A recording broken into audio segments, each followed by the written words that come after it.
एक काल्पनिक अटे केवल आपण मानकर मनोरंजन पाई ताहा भावना को कष्ट देबा हमर उद्देश्य नुहे आपण माने वीडियो टिके देखंतु और मनोरंजन करंतु। जमीदार गौरीशंकर राउतरायंकर गोटिए बोली पुओ विनय पाठ पढ़िबाकू सुदूर पल्लीरू उत्कल विश्वविद्यालय आसे।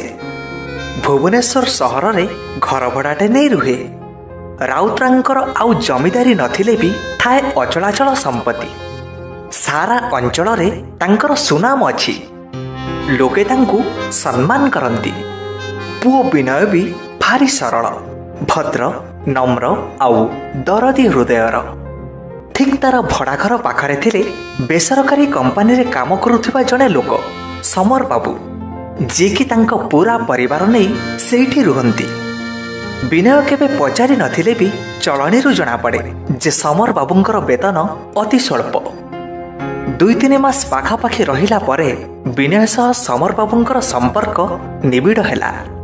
हेबनिबा केमिति गोटिए छाता तले घर दुआर पाखक दुआर लागिछि।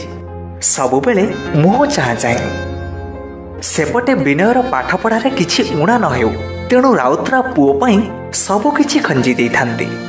किंतु विनय भारी स्वाभिमानी और परिश्रमी।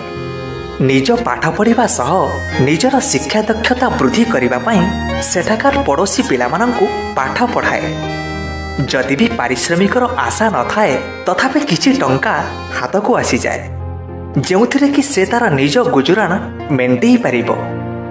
किंतु राउतरा सबु मासरे विनय चलिबा पई टंका पठांती।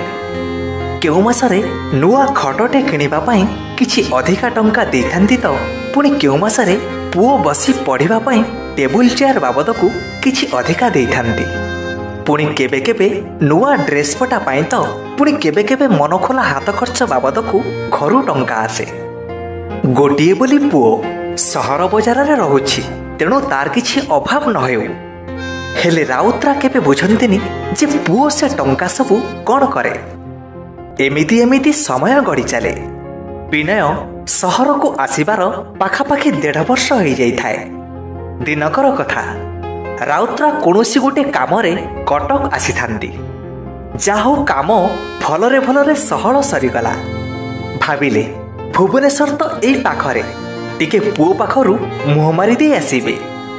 पुओ बाहरे रहिबा दिनठू से केबे पुओ पाखकू आसी न थांती। किंतु संपूर्ण ठिकଣା जଣା थाए। से सीधा कटकरू बस रे आसी विनय रहुथिबा ठिकଣା पचारि पचारि ता भड़ा घरे पहुंचिले। सेतेबेळकू विनय घरे थाए। एते दिन परे हठात बापांकू सेठी देखी विनय आश्चर्य हेला ओ खुशी रे घर को पाछोटी नेला। बसिबाकू सपटिए पारिदेला। घर भीतर को जाई राउतरा जहा देखिले तांकू भारी आश्चर्य लागिला। विनय को पचारिले ए तो घर तो? विनय हाँ कहिला। राउतरा थिले जमीदार। पुओर चलिबा पई घरर विभिन्न आसबाबपत्र पई टंका पठेइथिले। हेले पुओ घरे सेमिति किछि जिनिस नथिला। पुओर घर थिला संपूर्ण साधारण। ना खंडे खट थिला ना थिला टेबुल चेयर ना अन्यान्य घर करना जिनिस। तेणु पुओ को पचारिले मु तोर पाठ पढ़ा रहिबा खाइबा खर्च छाड़ी घरर विभिन्न सुख सामग्री किनिबा पई टंका पठाए। हेले से सब गोटिए भी जिनिस तो काई मु तो घरे देखिबा को पाउनी। विनय किछि समय चुप रहिला। भाबुथिला जो कथा केबे काहाकू कहिबाकू भल पाएनी से कथा बापांकू भी कहिबनी। किंतु पुणी भाबिला बापांकू कहिबनी तो आउ कहिबो काहाकू। जी टंका देइछंती तांको हिसाब से जानिबा निहाती दरकार। तेणु से किछि कहिबा आगरू ता घरर कबाट आउजेई दे आसिला। आउ तापरे आरंभ कला बाबा मु एठी पिलांको पाठ पढ़ाए सेथिरु मते किछि टंका भी मिले। सेई टंकारे मु एक रकम रो चली जाए। एई मो पाख घरे रुहंती समर बाबू बोली जणे लोक। समर बाबू घर को एका रोजगारिया मनीष। से तांको परिवार नहीं एई भड़ा घरे रहंती। आउ गाँ रे अछंती तांकर बुढ़ा बापा माँ। हेले से आज को वर्षे हबो कैंसर रे पीड़ित। से भारी असुविधा रे अछंती। ଯୋଉଠି ମୋ ପାଖ ପଡ଼ୋଶୀ ଆଖିରେ ନିଦ ନାହିଁ, ସେଠି ମୁଁ କେମିତି ତମ ପଠେଇଥିବା ଟଙ୍କାରେ ଖଟ କିଣି ଶାନ୍ତିରେ ଶୋଇବି? ମୋରି ଆଖି ଆଗରେ ଗୋଟେ ପରିବାର ଉପାସରେ ଶୋଉଥିବା ବେଳେ ମୁଁ କେମିତି ତମ ଟଙ୍କାରେ ହୋଟେଲରେ ଖାଇବି?